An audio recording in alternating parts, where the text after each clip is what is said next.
Le 1er juillet 1960, un avion de reconnaissance RB-47 comme celui-ci décolle en mission de routine afin de sonder les radars de défense de la frontière soviétique. Nous avons décollé de la base de Brize Norton en Angleterre. C'était notre base d'opération avancée ce jour-là et nous devions effectuer un vol de routine. Il ne devait pas y avoir de problème particulier durant ce vol régulier.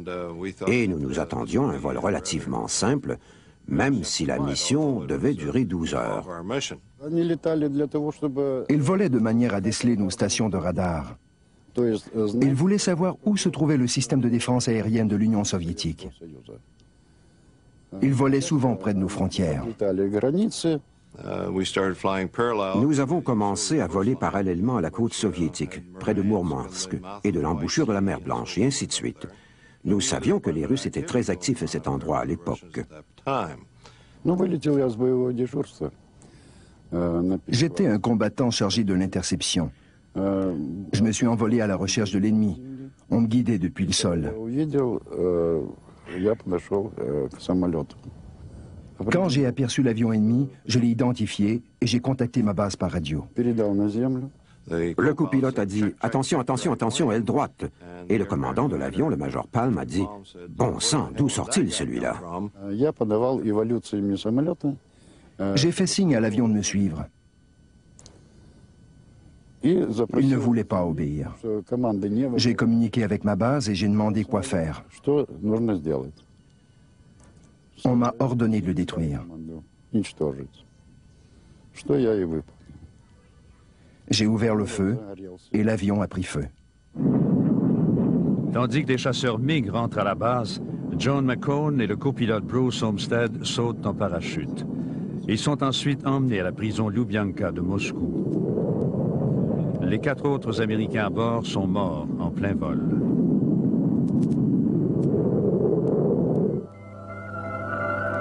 Au front, la vigilance est constante.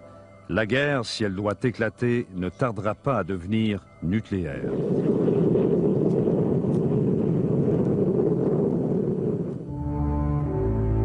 Les missiles américains Titan, tous porteurs d'une ogive capable de détruire Moscou, sont parés au lancement.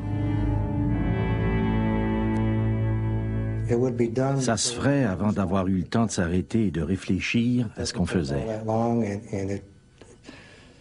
Ça ne prend pas beaucoup de temps, tout est automatique. Il n'y avait aucun doute dans notre esprit que c'était la chose à faire. Si nous avions entendu l'annonce d'un lancement par le système de sonorisation, je n'aurais pas douté un instant qu'il me restait probablement moins qu'une demi-heure à vivre. La seule question, c'était de savoir si nous avions le temps de lancer notre missile avant que le leur ne nous frappe. La blessure de l'attaque de Pearl Harbor est encore vive chez les Américains. En Alaska, au Groenland et en Angleterre, les dispositifs d'alerte avancés des missiles balistiques sont en opération. Les États-Unis ne veulent plus être surpris. La guerre froide était une guerre qui se vivait 24 heures sur 24, 7 jours sur 7. Nous pensions qu'ils voulaient dominer le monde. Et nous étions leur plus gros obstacle. Nous étions donc l'un de leurs principaux ennemis. Et leur premier objectif était d'envahir notre pays. Ils nous assommaient avec ça et nous n'aurions pu imaginer le contraire. Les Américains étaient des agresseurs qui voulaient conquérir le monde entier et nous devions protéger le monde. En 1961, le nouveau président américain John Kennedy prend le pouvoir dans un contexte nucléaire tendu. D'Eisenhower, il hérite de la doctrine des représailles massives.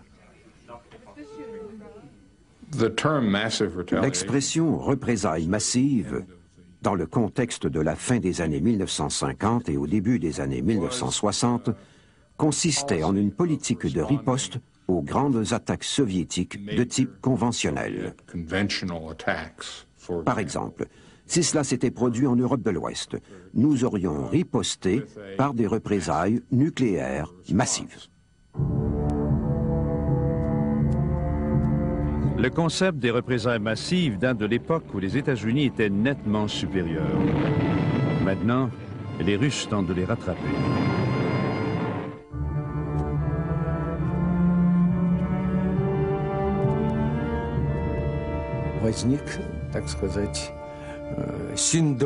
Il y avait une obsession maladive de rattraper et dépasser, de tenter de montrer à tout le monde que nous n'étions pas loin derrière les Américains, que nous avions aussi des armes nucléaires. Certains disaient que la seule façon d'empêcher une guerre nucléaire, c'était de contrer l'impérialisme mondial par une force équivalente.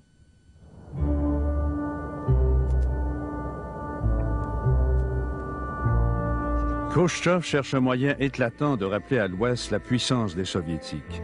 Il enfreint un moratoire sur les essais nucléaires. Le 30 octobre 1961, l'équipage d'un bombardier russe se prépare à larguer la plus grosse bombe que le monde ait jamais vue.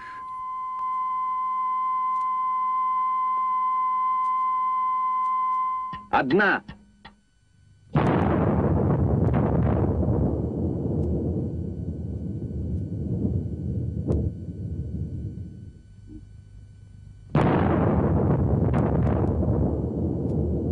L'explosion équivaut à plus de 50 millions de tonnes de TNT, plus que tous les explosifs utilisés durant la Deuxième Guerre mondiale.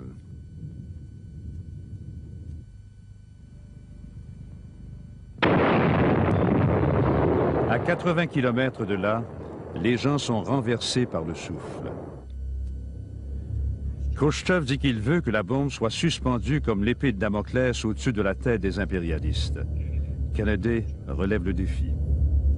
In view of the Soviet action, it will be the policy of the United States to proceed in developing nuclear weapons to maintain this superior capability for the defense of the free world against any aggressor. Kennedy constate avec colère que la superbombe n'est qu'un élément d'une série d'essais nucléaires soviétiques.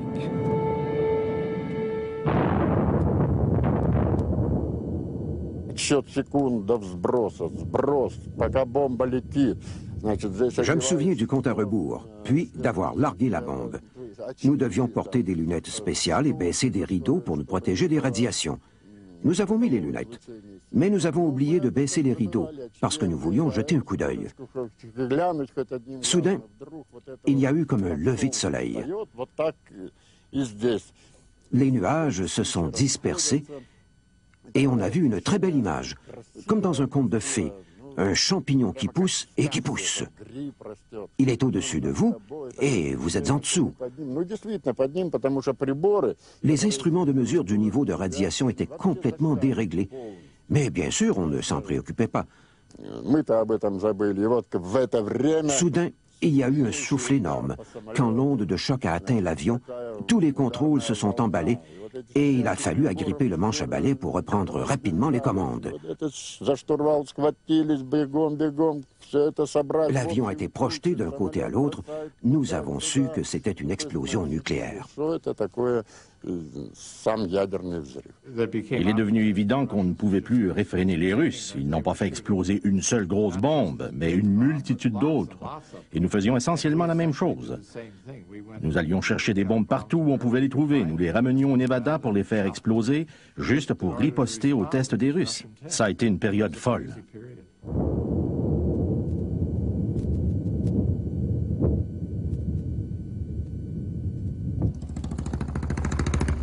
En Occident, l'opinion publique se tourne contre l'escalade de l'armement et les essais de la bombe. En Grande-Bretagne, ce qui devait être une simple marche vers le centre d'armement d'Aldermaston en 1958 prend de l'ampleur et devient un rallye annuel de dizaines de milliers de militants en faveur du désarmement nucléaire. Et nous nous attendions sérieusement à ce que cela se produise. Les scientifiques l'ont fabriquée, elle est disponible et éventuellement, quelqu'un voudra s'en servir. Kennedy et son secrétaire à la Défense Robert McNamara sont de plus en plus inquiets du danger de la stratégie des représailles massives. Les armes nucléaires n'ont aucune autre utilité militaire que de dissuader l'adversaire de les utiliser. Ce qui signifie qu'on ne doit jamais, jamais s'en servir le premier contre un adversaire qui en possède déjà. Le faire, c'est un suicide. J'en suis venu très vite à cette conclusion. Comme je l'ai déjà dit, je ne faisais pas la différence entre une arme nucléaire et une arme conventionnelle, mais je l'ai appris très vite. Après quelques mois, j'en suis arrivé à cette conclusion. Le problème, c'était la mise en œuvre de cette conclusion. McNamara présente au chef d'état-major une alternative intéressante. Les villes soviétiques ne seront plus ciblées. Seules les forces militaires soviétiques seront frappées. C'est ce qu'on appelle la stratégie No Cities Counterforce, pas les villes, les forces de contre-attaque. Ce concept d'épargner les villes et de viser uniquement les bases militaires, les fusées et les sous-marins n'était qu'une tentative de rendre la guerre nucléaire moralement acceptable.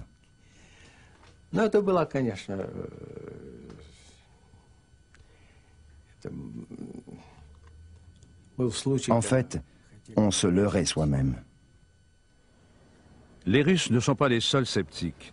L'un des assistants de McNamara informe le chef du commandement aérien stratégique, le général Power, de la tactique des forces de contre-attaque.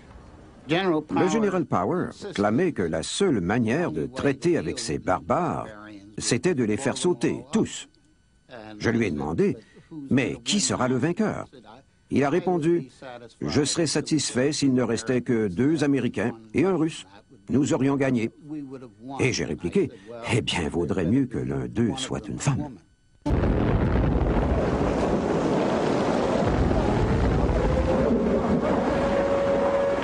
Plus d'une centaine de personnes sont tuées par l'explosion du cargo belge La Coubre dans le port de La Havane, alors qu'on décharge sa cargaison d'armes et de munitions. On soupçonne un sabotage de la CIA, mais il ne sera jamais prouvé. Castro se tourne vers l'Union soviétique pour obtenir de l'aide. Il aurait sans doute adopté une autre ligne de conduite si les Américains avaient été plus conciliants à son endroit. La guerre froide était à son paroxysme. Tout ce qui déplaisait aux Américains était donc bienvenu dans ce pays, et vice-versa, je dirais.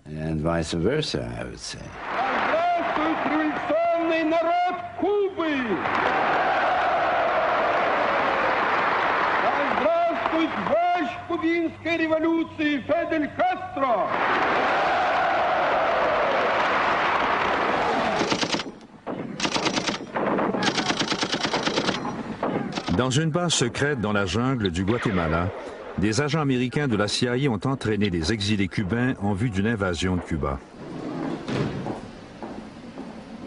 Ils croient que cela va inciter le peuple cubain à se soulever et à renverser Castro.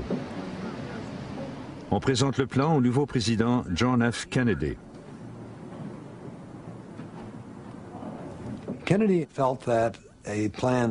s'est dit qu'il ne pouvait tourner le dos à un plan dont il héritait et selon lequel une bande d'exilés cubains allait libérer leur propre pays. Les États-Unis devaient les aider à se débarrasser d'une dictature communiste dans notre hémisphère. La CIA induit gravement en erreur le nouveau président en lui promettant une victoire facile et la fin du problème cubain. Kennedy donne son accord à l'invasion, mais il exige des changements fondamentaux afin de dissimuler l'engagement américain. À peine 3 jours avant l'invasion prévue, Kennedy nie toute possibilité d'une intervention américaine. There will not be under any conditions be an intervention in Cuba by United States Armed Forces. And this government will do everything it possibly can, and I think it can meet its responsibilities to make sure that there are no Americans involved in any actions inside Cuba. Pendant le discours de Kennedy, les troupes d'invasion se rassemblent. Une première vague de bombardiers américains prévoit de détruire au sol l'aviation de Castro. Craignant que cela ne révèle le rôle de Washington, le président ordonne qu'on réduise l'ampleur de l'opération. Le 15 avril 1961, seulement 6 bombardiers américains aux couleurs de l'aviation cubaine décollent du Nicaragua pour une attaque décisive contre les aéroports cubains.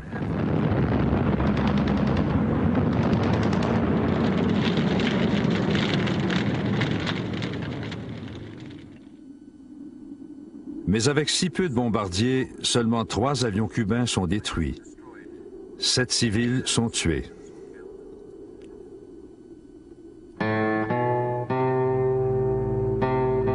À l'enterrement des victimes, Castro, qui veut obtenir l'aide des Soviétiques, finit par déclarer que la révolution est socialiste. Porque lo que no pueden perdonarnos los imperialistas es que estemos aquí y que hayamos hecho una revolución socialista en las propias narices de los Estados Unidos. Continuamos preparando. Resistir nada. Nous nous sommes préparés à résister à une invasion contre toutes les forces dont nous savions que les Américains disposaient. Le lendemain, seulement 1500 exilés équipés d'armes et de munitions américaines arrivent à la baie des Cochons, à 200 km au sud de La Havane. Les avions américains devaient protéger les troupes pendant le débarquement. Mais Kennedy, qui fait maintenant face à la réprobation internationale à la suite du premier bombardement, annule l'appui aérien.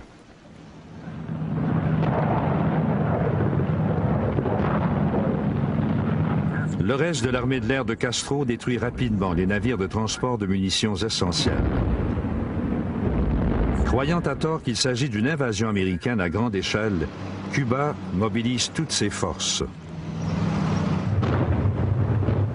Privés de l'appui de l'armée de l'air américaine et d'approvisionnement, les effectifs d'invasion manquent de combattants et de munitions. En moins de 72 heures, les envahisseurs sont faits prisonniers ou tués. Je n'ai réalisé que la mission était impossible que le dernier jour, presque à la fin. Nous avions confiance en nos alliés. Jamais nous n'avons pensé qu'ils nous laisseraient tomber, qu'ils nous abandonneraient. John Kennedy était atterré par le fiasco de la baie des Cochons. Et il a dit lui-même que c'était un fiasco. Il n'était pas habitué à l'échec, ni en politique, ni dans la vie. Il était plus angoissé que je ne l'avais jamais vu. Il a dit « Comment ai-je pu être aussi stupide ?» Castro survit et humilie Kennedy. La CIA doit réviser son plan d'action. Notre travail consistait à élaborer de nouveaux plans d'un autre genre que celui de la baie des Cochons. De nouveaux plans pour, entre guillemets, se débarrasser de Castro et de son régime. Toutes les propositions y passent, de l'assassinat à la vaporisation de LSD dans un studio de télévision pour faire croire que Fidel est devenu fou. Peu importe ce qu'ils ont tenté, Castro s'en est servi. Bien établi et plus en sécurité dans son propre pays, il cherche à exporter la révolution au reste de l'Amérique latine. Inquiets de ce projet, les États-Unis maintiennent les pressions contre Castro. Au printemps de 1962, 40 000 Marines américains participent à un exercice d'invasion d'une île des Caraïbes. Nous l'avons fait expressément pour que Castro y accorde plus d'attention au lieu de causer des ennuis en Amérique latine et en Amérique centrale. Mais comme nous l'ont dit plus tard les Cubains et les Russes, ils croyaient vraiment que les États-Unis avaient l'intention d'attaquer Cuba, de sorte que Castro réclamait toujours de l'aide. Le plaidoyer de Castro inspire le dirigeant soviétique Khrouchtchev à faire une offre surprenante. Il a vanté la force nucléaire de la Russie aux yeux du monde, mais en réalité, il connaît bien les limites de ses missiles à longue portée. Il possède quand même des missiles nucléaires à moyenne portée. À partir du territoire de l'Union soviétique, nos missiles ne pouvaient atteindre le territoire des États-Unis, mais une fois déployés à Cuba, ils devenaient des armes nucléaires stratégiques.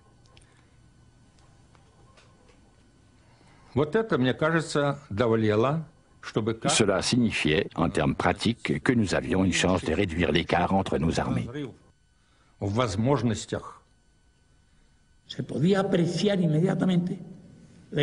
J'ai immédiatement compris l'importance stratégique de ces missiles en sol cubain.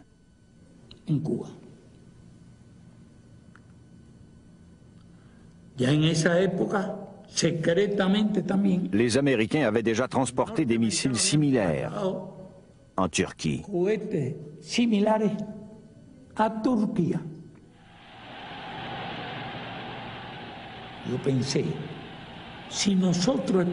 Je me suis dit, si nous nous attendons à ce que les Soviétiques se battent pour nous, qu'ils prennent des risques pour nous, voire qu'ils s'engagent dans une guerre, il serait immoral et lâche de notre part de refuser la présence de ces missiles à Cuba.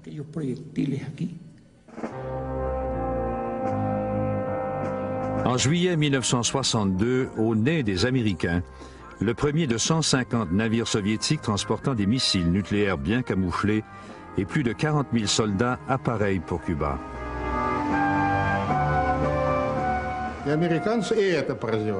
Les Américains n'ont tout simplement pas remarqué que nous avons réussi à transporter 43 000 personnes, les armes et tous les accessoires nécessaires à l'installation. Nous avons disposé les camions et les tracteurs au-dessus, alors que tout l'équipement militaire était dissimulé sous les ponts.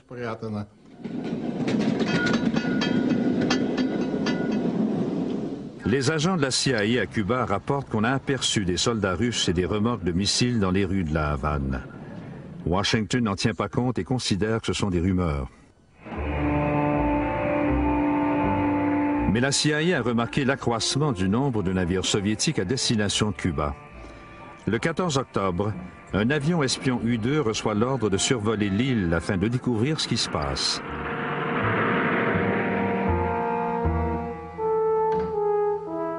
Le lendemain matin, à Washington, le Centre d'interprétation photographique commence à analyser les photos prises par le U-2. Nous examinons les photos et nous remarquons les objets étrangers à l'environnement. Nous avons continué à chercher, puis nous avons dit « Oh, il s'agit d'un site de missiles balistiques SS-4 ». De concert avec les photo-interprètes, nous avons acquis la certitude qu'il s'agissait bien de cela.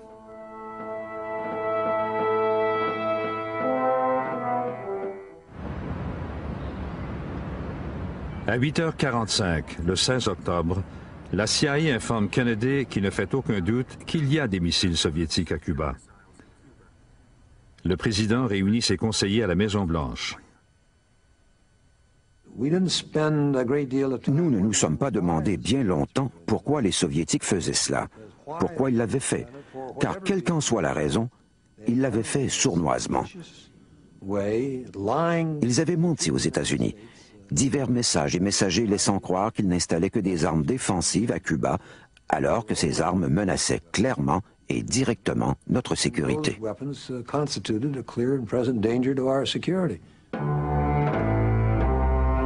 Les missiles à Cuba rendent les Américains plus vulnérables que jamais. Les Russes sont si près qu'ils peuvent frapper sans avertissement. Une première frappe aurait éliminé toutes les bases aériennes américaines, les bases de bombardiers, toutes les bases de missiles et toutes les grandes villes, à l'exception de Seattle, qui étaient hors de leur portée. Mais Washington, New York et Dallas auraient toutes été touchées. Nous avons discuté de la possibilité d'une frappe aérienne, qui a été à un moment ou à un autre le choix de tout le monde pour anéantir les missiles. Nous avons parlé d'une invasion de Cuba qui a toujours été privilégiée par la droite. Débarquer, reprendre Cuba à Castro et débarrasser l'île du communisme, tout en se débarrassant de ses missiles. Il y avait aussi l'approche diplomatique, bilatérale ou par l'intermédiaire des Nations Unies, et un blocus ou une quarantaine, comme on l'a appelé plus tard. Aucune décision n'a été prise à cette première rencontre, mais s'il avait fallu voter, c'est la frappe aérienne qui aurait probablement fait l'unanimité. Robert Kennedy, le frère du président et son plus proche conseiller, craint que si les États-Unis attaquent sans préavis une petite île, l'opinion mondiale ne se tourne contre eux. Robert Kennedy, à juste titre selon moi, a fait l'analogie suivante. Le bombardement de Cuba, des bases à Cuba, serait comparé par le monde à celui de Pearl Harbor par les Japonais en 1941.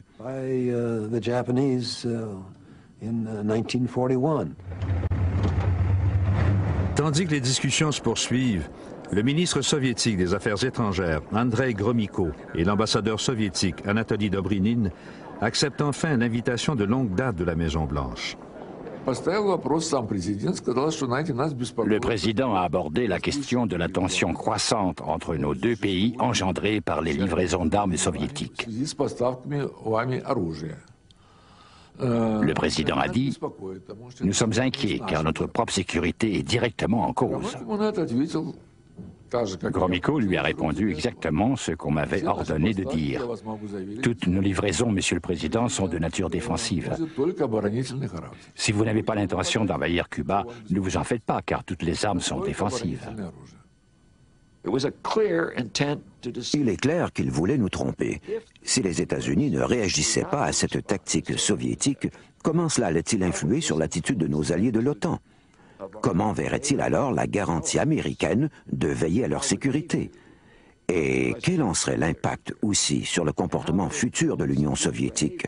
S'il réussissait à nous duper une fois, ne pourrait-il pas recommencer?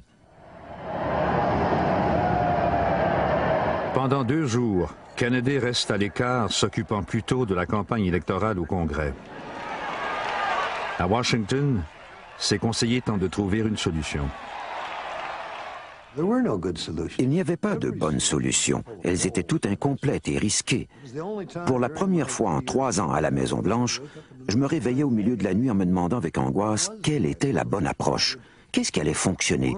Qu'est-ce qui ne ferait pas sauter le monde? On décide finalement qu'il n'y aura pas de bombardement, mais plutôt un blocus. La marine va intercepter et fouiller tous les navires qui se dirigent vers Cuba. On qualifie le blocus de quarantaine. On croyait que la quarantaine convaincrait Khrouchtchev de la détermination du président de voir ce que ces missiles soient enlevés sans provoquer de riposte militaire.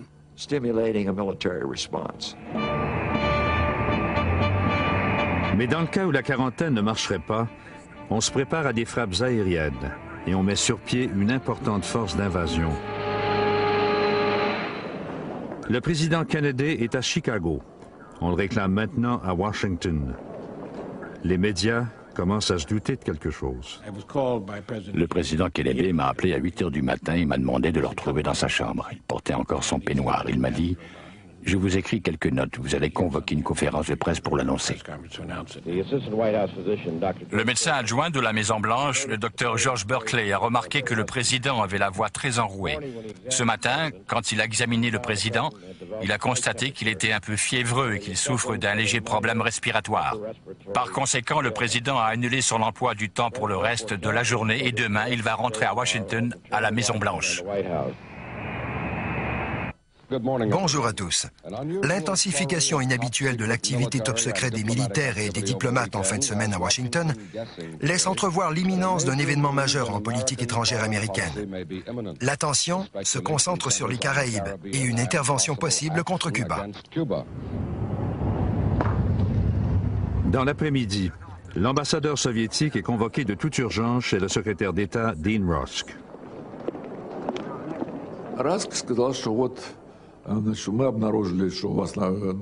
Dean Rusk a dit « Vous livrez des missiles à Cuba. Nous avons des photos de reconnaissance aérienne. C'est une menace à notre sécurité et il nous est impossible de l'accepter. »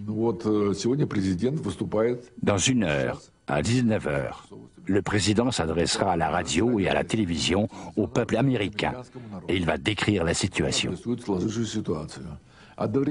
Il veut que vous transmettiez le message au même moment à Khrouchtchev.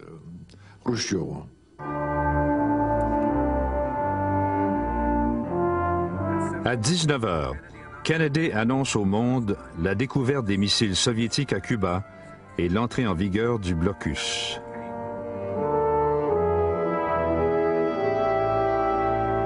purpose of these bases can be none other than to provide a nuclear strike capability against the Western Hemisphere.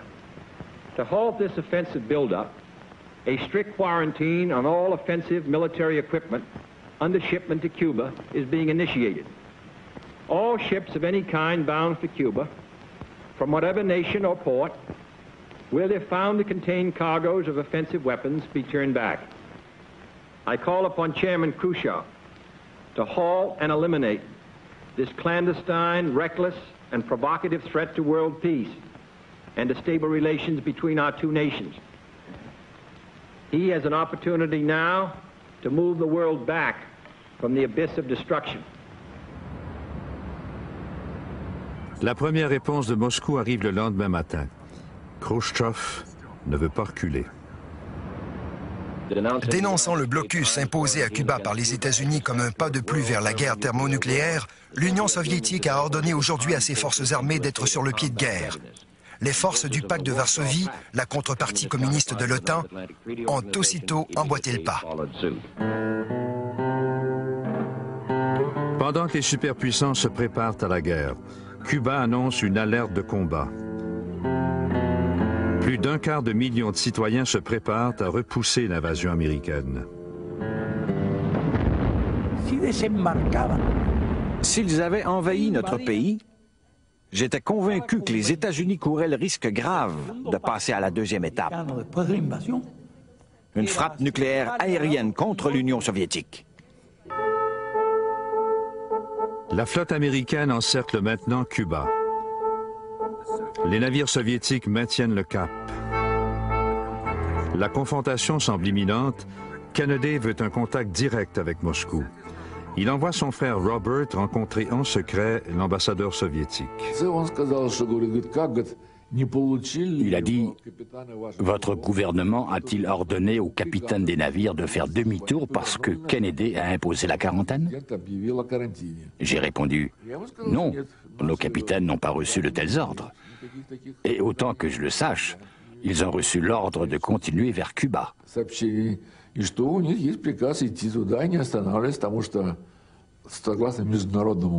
Selon la loi internationale, vous n'avez pas le droit d'arrêter nos navires dans les eaux internationales. Vous ne pouvez pas tracer une ligne imaginaire qui ne peut être franchie, c'est contre la loi. Il a répondu « Eh bien alors, je ne sais pas où cela va nous mener. » Le Pentagone affirme que les États-Unis sont résolus à couler tous les navires du bloc communiste en route vers Cuba, qui refuseront de s'arrêter et de subir une fouille comme l'impose le blocus. En outre, on recourra à la force s'il le faut pour stopper et fouiller n'importe quel navire de n'importe quel pays en route vers Cuba. Je crois que c'est à ce moment qu'on a vraiment retenu notre souffle. Je me souviens que j'étais dans la salle des nouvelles à préparer le bulletin suivant et que je tapais à la machine les doigts croisés presque littéralement.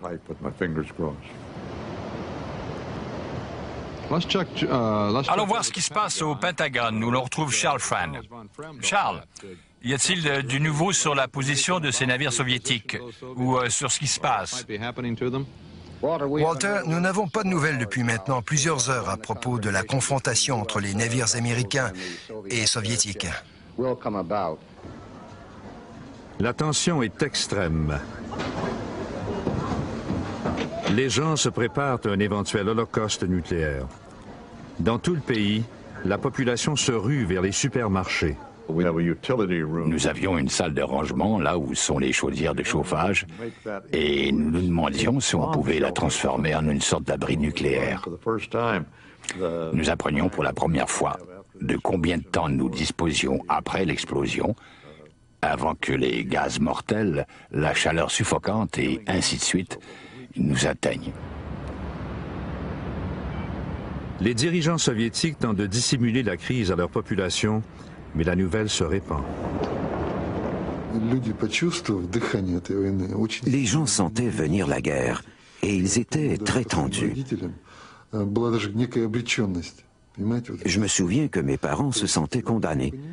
Ils comprenaient que cette guerre ne serait pas comme les autres, que ce serait une guerre avec des bombes atomiques. Voici un bulletin spécial du service des nouvelles de CBS. Eh bien, ce matin, il semblait que nous nous dirigions vers un conflit armé entre les bateaux soviétiques et les navires de guerre américains sur les routes maritimes qui mènent à Cuba. Mais à notre connaissance, il n'y a pas eu de confrontation et un certain espoir a vu le jour lorsqu'on a parlé de négociations. Presque au dernier moment, les navires chargés de missiles semblent avoir ralenti ou ils ont changé de cap.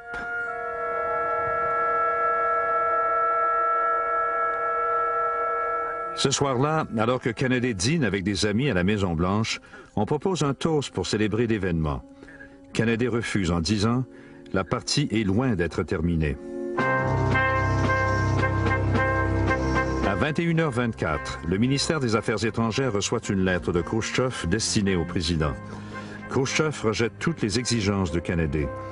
Les missiles déjà installés à Cuba sont prêts.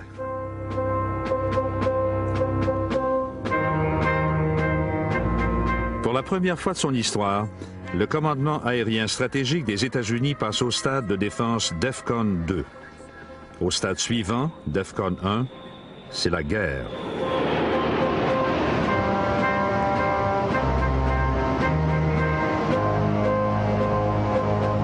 Peu après l'aube, le matin du 25 octobre, Kennedy ordonne l'interception du Bucarest, un pétrolier soviétique. Il sait qu'il est impossible qu'un pétrolier puisse transporter des missiles, mais cela va démontrer à Khrouchtchev qu'il est fermement déterminé.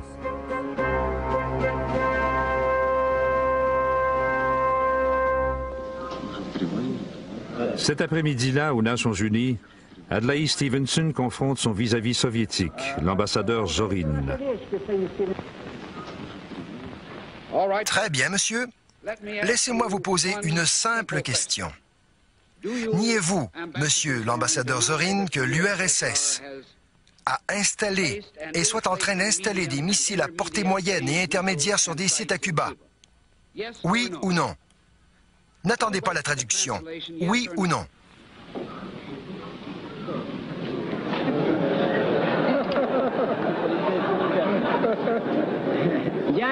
Je ne suis pas devant un tribunal américain, monsieur.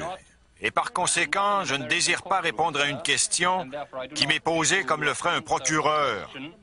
En temps et lieu, monsieur, vous aurez votre réponse. C'est le tribunal de l'opinion mondiale, et vous pouvez répondre par oui ou non. Vous avez nié leur existence, et je veux savoir si je vous ai bien compris. Tandis que l'ambassadeur soviétique tergiverse, on apporte les photos du U-2 dans la salle pour que le monde entier les voie. Alors que le travail continue sur les sites de lancement de missiles à Cuba, les préparatifs de la force américaine d'invasion s'intensifient en Floride. Les Américains se préparent à une guerre conventionnelle. Ils ignorent que les forces soviétiques sont équipées de missiles tactiques à courte portée, à ogive nucléaire, prêts à détruire tout envahisseur.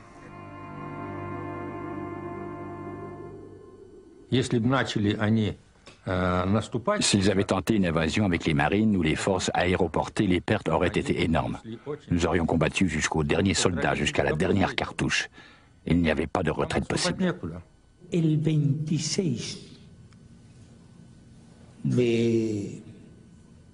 Le 26 octobre, le commandant militaire soviétique m'a informé de la situation.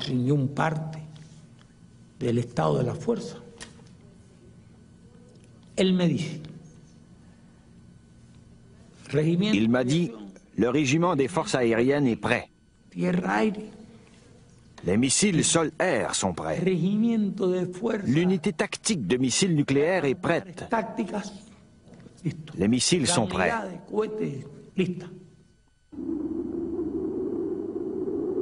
Le 26 octobre, alors que la tension monte, Kennedy reçoit un télégramme de Khrouchtchev.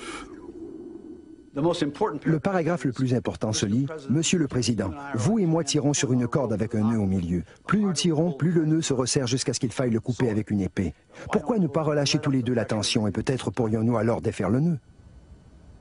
Khrouchtchev poursuit en proposant aux États-Unis que s'ils déclarent ne pas vouloir envahir Cuba, la présence de nos spécialistes militaires à Cuba ne sera plus nécessaire. Il semble enfin que les esprits échauffés se calment. Le lendemain matin, tout change. Khrouchtchev tente d'obtenir une entente plus avantageuse. Il exige un échange. Ses missiles à Cuba contre les missiles américains en Turquie. Khrouchtchev s'est dit que si le retrait de Turquie pouvait être inscrit dans un accord général entre les deux camps, cela serait bien meilleur pour l'Union soviétique. Bien mieux qu'une simple décision par les États-Unis de ne pas attaquer Cuba. Le président Kennedy est prêt à retirer les missiles américains de Turquie. Mais ils font partie de l'arsenal de l'OTAN. Il ne peut rien promettre à Khrouchtchev. Tandis que Kennedy évalue la situation, il apprend que la crise vient de nouveau de s'aggraver. Poursuivant les vols de reconnaissance continus, un avion espion U-2 américain survole un site soviétique antiaérien dans la partie est de Cuba. Cette fois, le commandant soviétique donne l'ordre de lancer un missile sol-air contre lui. Le commandant de division, le lieutenant-colonel Gretchkov, a reçu l'ordre de liquider la cible.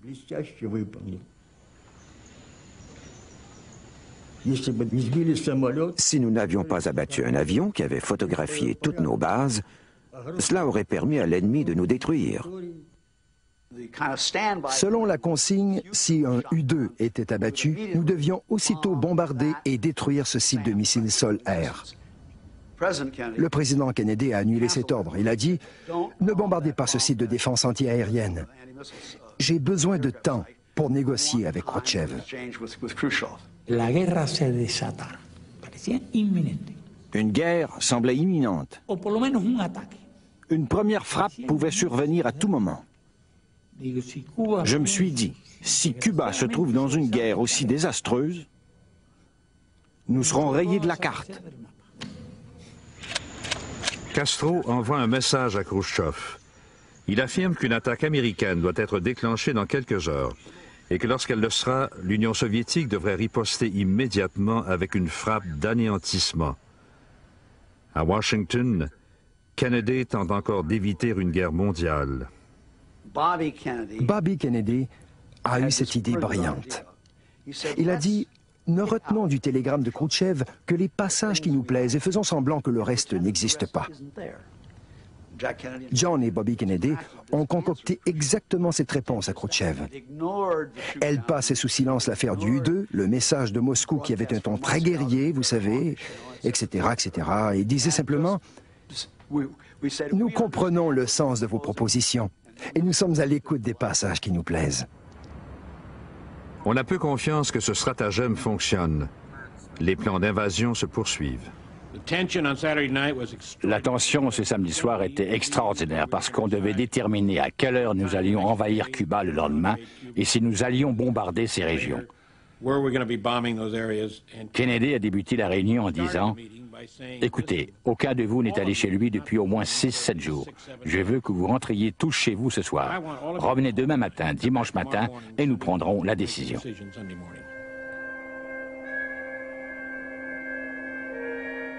Il quitte la Maison-Blanche en craignant que l'Amérique ne soit bientôt engouffrée dans une guerre nucléaire.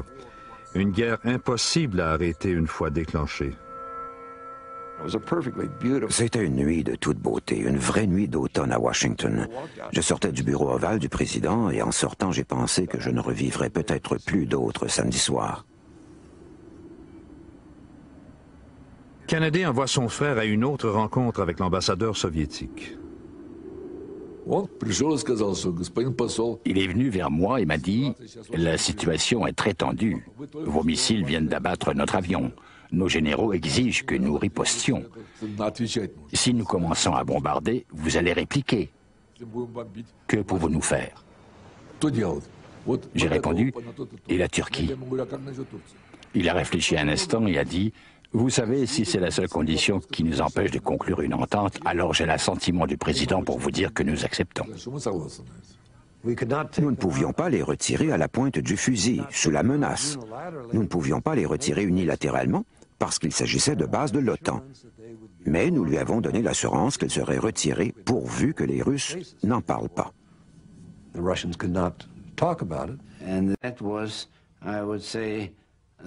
À mon avis, c'est ce dernier élément qui nous a poussés à accepter les termes de Kennedy, selon lesquels il garantissait qu'il n'y aurait pas d'attaque contre Cuba, mais qu'en revanche, les Soviétiques devraient retirer toutes les armes offensives de Cuba. Craignant que ce soit la dernière chance d'éviter la guerre, Khrouchtchev envoie un message à Radio Moscou, dans lequel il accepte les termes de Kennedy. Le message est diffusé dans le monde entier. Le gouvernement soviétique a ordonné le démantèlement des missiles à Cuba, ainsi que leur retour en Union soviétique. Radio Moscou, 9h ce matin, M. Khrouchtchev remballe ses missiles et les renvoie au pays. La première nouvelle que j'ai entendue dimanche matin au réveil provenait de cette émission de Khrouchtchev sur les ondes libres. Les missiles soviétiques allaient être retirés sous inspection et la crise était terminée. Je n'en croyais pas mes oreilles. Aujourd'hui, nous avons toutes les raisons de croire que le monde a échappé à la plus terrible menace d'un holocauste nucléaire depuis la fin de la Deuxième Guerre mondiale. Nous étions furieux. Comment l'avons-nous appris? Par la radio, dans la matinée du 28. Ils ont diffusé qu'un accord avait été conclu entre l'URSS et les États-Unis, que Kennedy avait offert une garantie à Khrouchtchev. C'était vraiment un accord honteux. Il ne m'est jamais venu à l'esprit qu'il puisse faire une telle chose. Le monde entier avait l'impression que Khrouchtchev avait perdu parce qu'il avait cédé à la pression d'un président fort, qu'il avait tout retiré de Cuba sans rien obtenir en retour. Personne ne connaissait l'accord sur les missiles en Turquie. Si vous me demandez qui a gagné ou qui a perdu, je dirais ni Kennedy ni Khrouchtchev.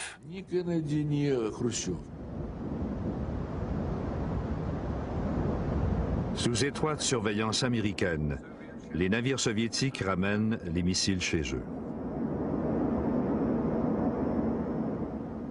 Il est indubitable que sans cet accord, et si nous avions envahi Cuba, il y aurait eu une guerre nucléaire et le nombre de personnes qui auraient été tuées dans le monde aurait été absolument désastreux. Ça a été la crise la plus importante du XXe siècle et le fait que Kennedy l'ait résolu avec Khrouchtchev est vraiment important, car nous sommes à leur entrée dans un monde complètement différent.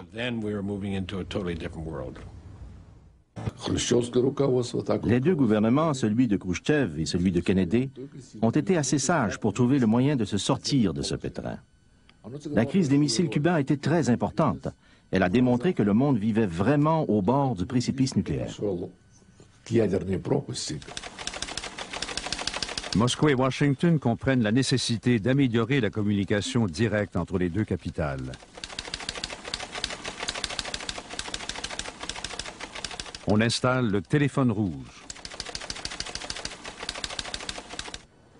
Conscient d'avoir frôlé la guerre nucléaire, l'Union soviétique et les États-Unis et la Grande-Bretagne signent le traité de non-prolifération des armes nucléaires l'été suivant. Il n'y aura plus d'essais atmosphériques. Les essais nucléaires peuvent continuer, mais sous terre.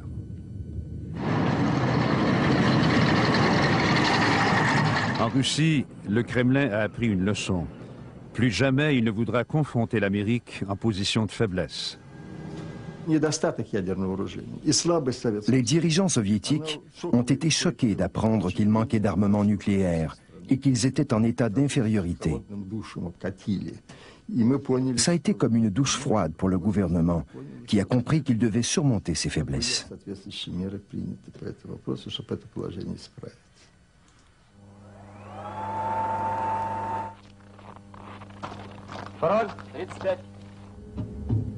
L'Union soviétique renforce son armement nucléaire. Elle ajoute des centaines de missiles à son arsenal.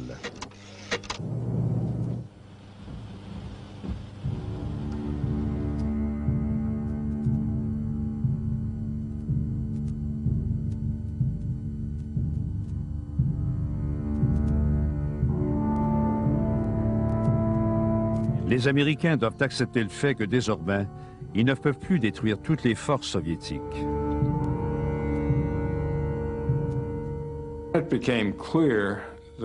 Il est devenu évident qu'en stipulant que la principale tactique consistait à cibler les forces militaires de l'autre camp, alors ces cibles allaient proliférer de sorte qu'il n'y aurait plus de limite au budget consacré pour les forces stratégiques.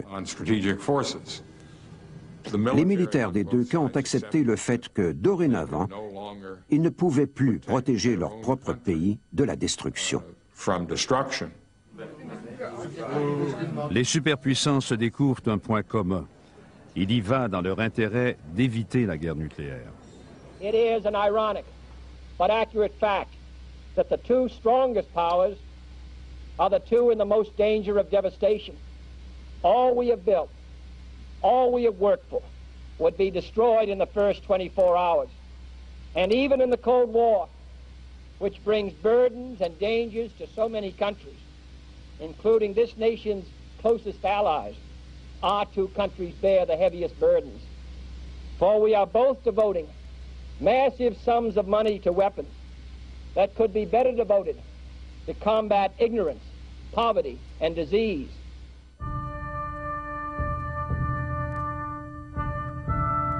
Une catastrophe logique commence à apparaître. Le désarmement nucléaire est irréalisable et pourtant, la guerre nucléaire est impensable. En 1964, Robert McNamara en vient à la conclusion que son plan Palais-Ville est une illusion dangereuse. La guerre ne peut être évitée, pense-t-il maintenant, que par la menace d'un suicide mutuel. McNamara a acquis la conviction profonde que la seule stratégie possible était ce qu'on a appelé la destruction mutuelle assurée, ou MAD en abrégé. Cela signifiait que la seule façon de maintenir un équilibre dissuasif dans le monde était pour les deux camps de maintenir la capacité de tuer de 25 à 50% de la population de l'autre camp. Ce n'est pas fou. MAD est à la base même de la dissuasion.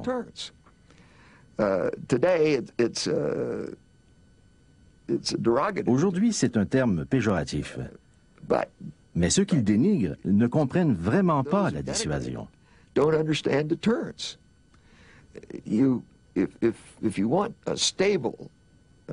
Si vous voulez un monde nucléaire stable, il faut que chaque camp soit confiant de pouvoir dissuader l'autre.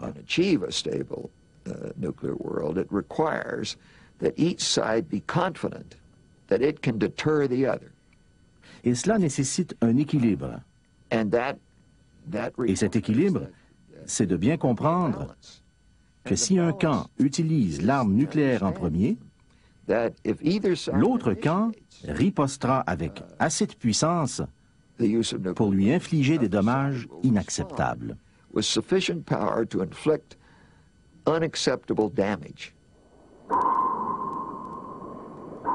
Les sous-marins jouent maintenant un rôle crucial.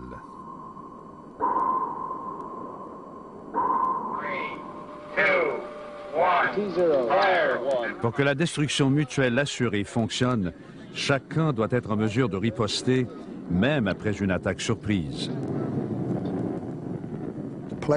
Au départ, le système Polaris visait directement les villes. C'était un système de destruction extrêmement fiable et les Soviétiques savaient qu'ils ne pouvaient pas le détruire. Ils savaient que s'ils frappaient les premiers, ce système serait un jour en mesure de riposter. Cela pourrait prendre quelque temps avant que le message leur parvienne d'un quartier général dévasté, mais un jour ou l'autre, les ogives nucléaires leur seraient tombées dessus et ils auraient payé le prix. Je ne crois pas qu'un seul commandant aurait hésité à riposter. Le fait que des gens très tendus étaient à proximité d'armes nucléaires, prêts à utiliser ces armes, constituait un énorme danger pour le monde. Nous n'étions évidemment pas à l'aise, mais nous devions quand même remplir notre tâche, comme les Américains devaient remplir la leur, et nous l'aurions fait.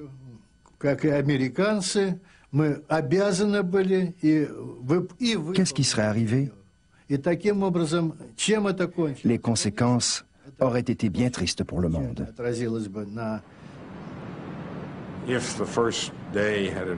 Si le premier jour, il y avait eu des attaques contre des villes, alors ça aurait été une catastrophe incroyable. Des dizaines de millions de morts et une destruction énorme. Une seule arme thermonucléaire qui tombe sur une grande ville provoquerait une destruction d'une amplitude inimaginable et sans précédent. La Deuxième Guerre mondiale a fait 50 millions de victimes, mais pas en une seule journée.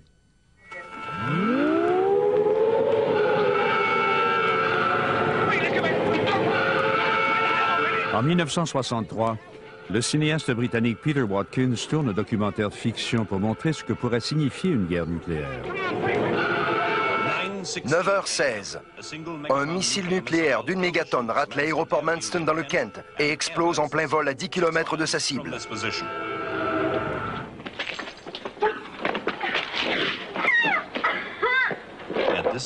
À cette distance, la vague de chaleur suffit à faire fondre un globe oculaire, à brûler la peau au 3e degré et à enflammer les meubles.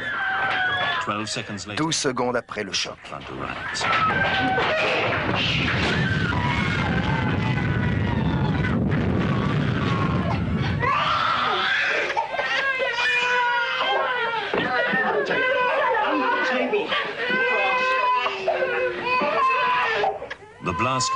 Le souffle d'une explosion thermonucléaire a été comparé à un gigantesque claquement de porte dans les profondeurs de l'enfer.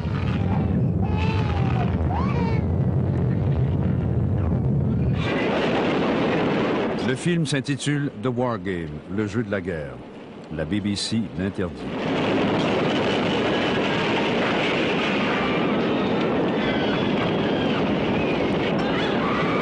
Il ne sera pas diffusé à la télévision pendant 20 ans.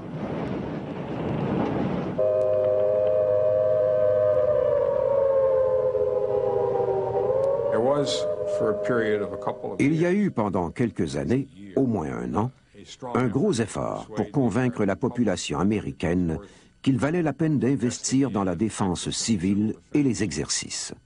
Cette campagne est tombée à plat. Le public n'était pas très intéressé. Je crois que le public en a conclu que si une guerre thermonucléaire avait lieu, la défense civile, même si elle arrivait à sauver quelques vies, ne sauverait pas la majorité et la suite ne vaudrait pas la peine d'être vécue. S'il y avait vraiment une attaque, je suis sûr que personne ne saurait quoi faire.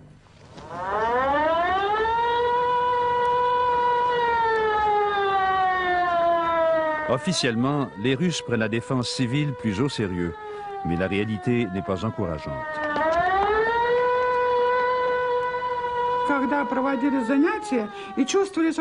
Quand les gens ont commencé à réaliser à quel point ces armes étaient dangereuses, ils disaient en plaisantant que si une bombe nucléaire tombait tout près, tout ce qu'il resterait à faire serait de se recouvrir de drap blanc et de ramper jusqu'au cimetière. Si on parvient au cimetière, bien sûr. Les dirigeants se ralliaient à l'idée qu'il se pouvait qu'il n'y ait pas de guerre nucléaire. Et alors, pourquoi dépenser de l'argent dont nous avions tant besoin? D'autre part, s'il y avait une guerre, la défense civile serait inutile. C'était une attitude russe très logique, purement pragmatique. Même si elle ne provoque pas la guerre totale, la dissuasion comporte ses propres dangers. En 1966, au-dessus de la côte de l'Espagne, un B-52 doit refaire le plein en vol.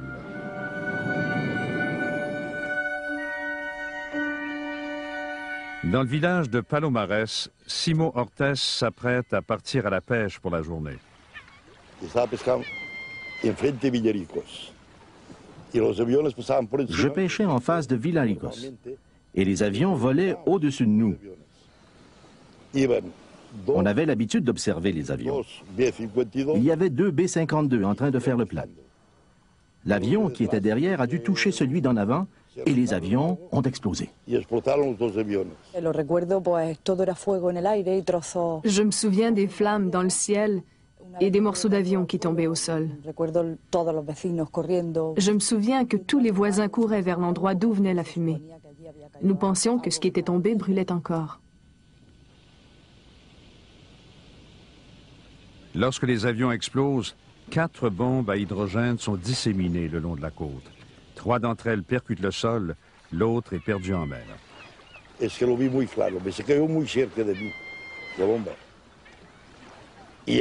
Je l'ai vu distinctement. La bombe est tombée dans la mer tout près de moi. Puis, j'ai vu à quel point les Américains s'y sont intéressés. La 6e flotte est arrivée au complet.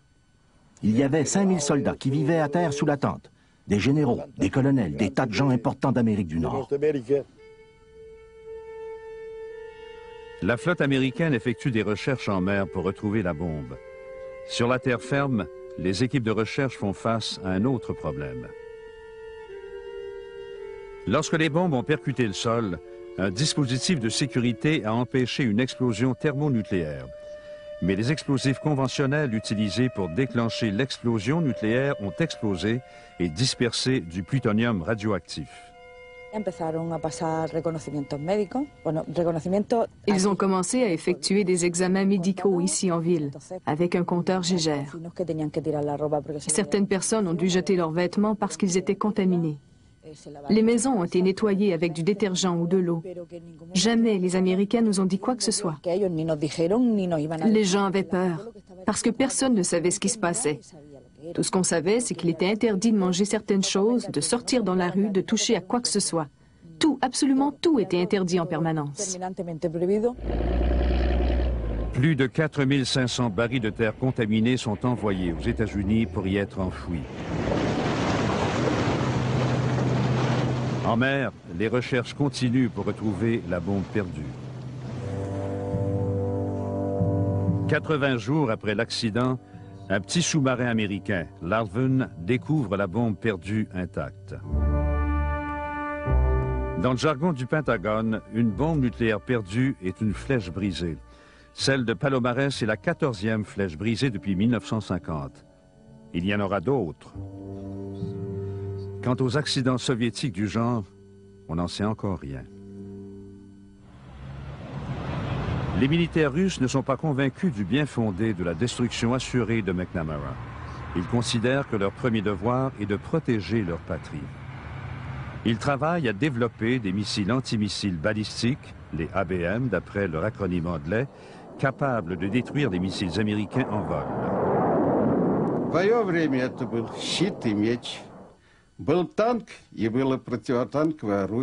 Il y a eu l'épée, puis le bouclier, le char d'assaut et le canon anti-char.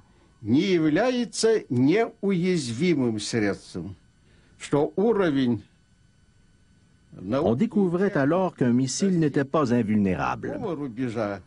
La science et la technologie se développaient tellement vite. Il était désormais possible de combattre les armes les plus dangereuses, les plus invincibles. Pour les États-Unis, les missiles antimissiles balistiques de la Russie constituent un choc. C'est un paradoxe terrifiant. En se dotant d'un système défensif, la Russie compromet le délicat équilibre nucléaire.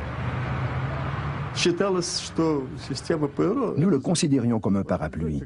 Comment un parapluie peut-il blesser qui que ce soit? S'il pleut, on l'ouvre. C'est ainsi qu'on voyait le système des missiles ABM. C'était un parapluie pour protéger notre population contre la possibilité d'une attaque de missiles.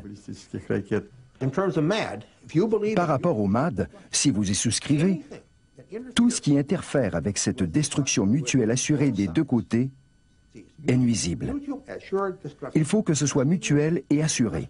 Donc, tout ce qui handicape l'un ou l'autre des deux camps, ou les deux à la fois, tout ce qui affecte la capacité d'un camp ou de l'autre de tuer 20 à 50% de la population du camp adverse, est par définition déstabilisant. L'arrivée des missiles antimissiles a déstabilisé le MAD, l'équilibre de la terreur. Chaque pays avait tellement peur des armes nucléaires. Nous savions que vous n'attaqueriez pas, et nous non plus. Mais si un camp arrivait à contrer la capacité de riposte de l'autre, alors il aurait l'avantage. Les États-Unis ont mis au point eux aussi un système de missiles antimissiles balistiques, mais Robert McNamara hésite à en autoriser la production. Le système est facile à déjouer et les avantages ne sont pas évidents. McNamara persuade le président Lyndon Johnson d'abandonner les missiles antimissiles ABM, mais à la condition que les Soviétiques acceptent d'en faire autant.